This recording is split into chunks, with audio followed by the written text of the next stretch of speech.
I'm relieved Pete is back. There's no question they're a better team with him at first. But I'm also concerned, not about any lingering hard feelings about the contract negotiations, but about the pressure Pete may feel protecting Soto.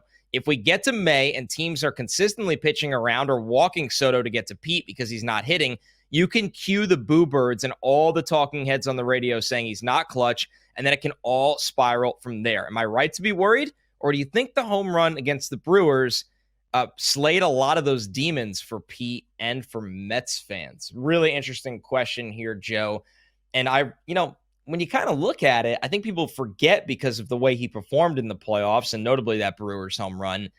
We kind of lived through this last year with Pete Alonso. Just because Juan Soto wasn't on the team, Pete's, numbers with runners in scoring position, 2 outs, really just big-time situations, his situational hitting was very, very poor by his standards, by Major League Baseball standards.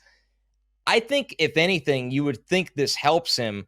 But, Joe, my takeaway is I don't have this fear because if Pete is hitting behind Soto and he doesn't perform, the Mets have a lot of other good players on this team that'll get that opportunity. So I totally think it's a reasonable question and definitely a scenario that doesn't seem that far away from being realistic.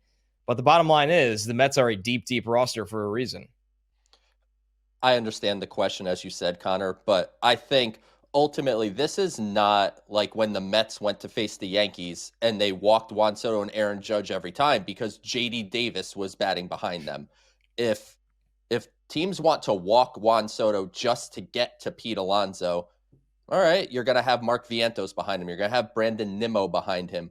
But one thing I also want to say about Pete, and I think we often end up being just pure prisoners of the moment, and the most recent thing is just the reality going forward.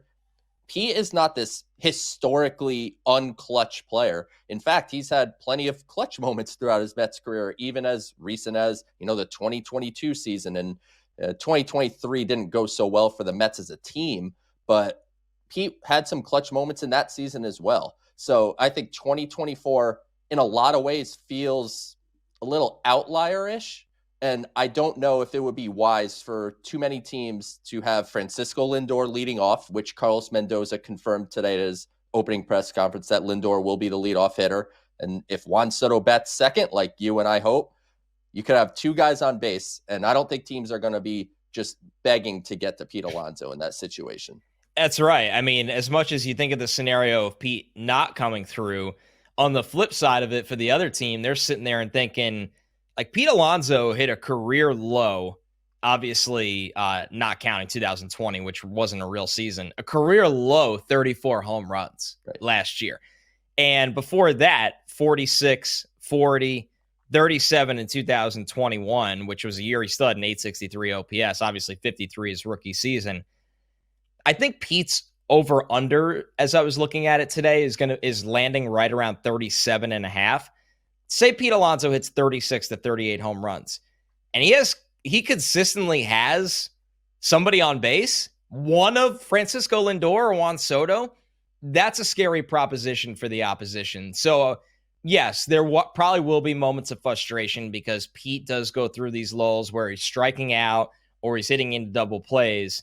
But this sport, I mean, it has become a very home run dependent sport at times. And if you have guys in front of your best home run hitters that get on base, the math kind of tells you good things will happen. So, and I think there's also the side to it, Joe, that, I mean, are we sure Pete Alonso's hitting behind Juan Soto? Because I wouldn't be shocked to see Mark Vientos hitting third. Yeah, wouldn't be shocked at all. I think the lineup outside of Lindor is in flux. Most seem to believe Juan Soto will bat second, but that's not even kind of locked in stone. So we'll see how it really transpires as how Carlos Mendoza wants to put this lineup out on a day-to-day basis.